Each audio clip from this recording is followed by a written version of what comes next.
მართლაც, თვით ავტორი მიგელ დე სერვანტესი თავის წიგნში დონ კიხოტის თავგადასავლებზე ასევე ახსენებს არაგონის სარაგოსაში წმინდა გიორგის დღესასწაულზე გამართულ შეჯიბრებებს, სადაც არაგონის ნებისმიერ რაინდთან შეჯიბრში გამარჯვებით შეიძლებოდა საერთაშორისო აღიარების მოპოვება.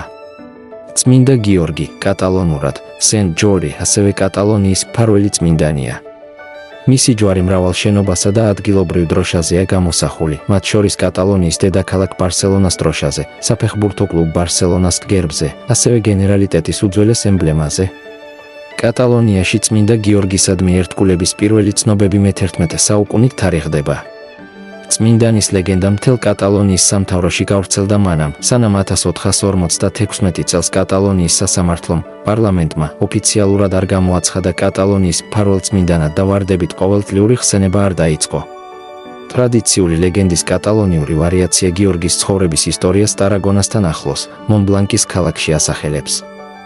კატალონიის მთავრობის მიერ მინიჭებული ერთ-ერთი უმაღლესი სამოქალაქო ჯილდოა წმინდა გიორგის ჯვარი, Creu de Sant Jordi. სენ ჯორის ჯილდოები ბარსელონაში 1957 წლიდან გაიცემა.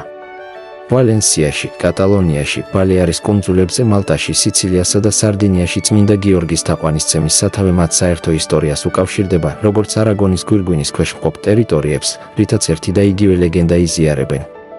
1469 წელს რომში ჰაბსბურგის იმპერატორმა ფრიდრიხ მესამემ პაპ პავლე მეორეს თანდასწრებით დააარსა წმინდა გიორგის, ჰაბსბურგ-ლოთარინგიის ორდენი.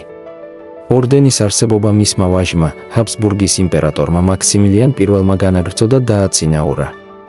ორდენის შემდგომი ისტორია მოვლენებით იყო სავსე, კერძოდ ორდენი ნაცისტურმა გერმანიამ დაშალა. მხოლოდ რკინის ფარდის დაცემისა და ცენტრალურ და აღმოსავლეთ ევროპაში კომუნიზმის დაშლის შემდეგ, ჰაბსბურგების ოჯახმა ხელახლა გააქტიურა ორდენი, როგორც ევროპული ასოციაცია წმინდა გიორგის ეკლესიასთან კავშირში. მადლობა ძვირფასო ხალხო, ასე გულღურ დასმით, რომ უსმენდით წმინდა გიორგის ისტორიას მსოფლიოს მასშტაბით მის შესახებ. გისურვებთ ძლიერ და ბედნიერ მომავალს. წმინდა გიორგი იყოს თქვენი ცხოვრების მეგზური და მცველი. შევხვდებით მეოთხე ნაწილში. ასევე არ დაგავიწყდეთ არხის მოწონება და გამოწერა.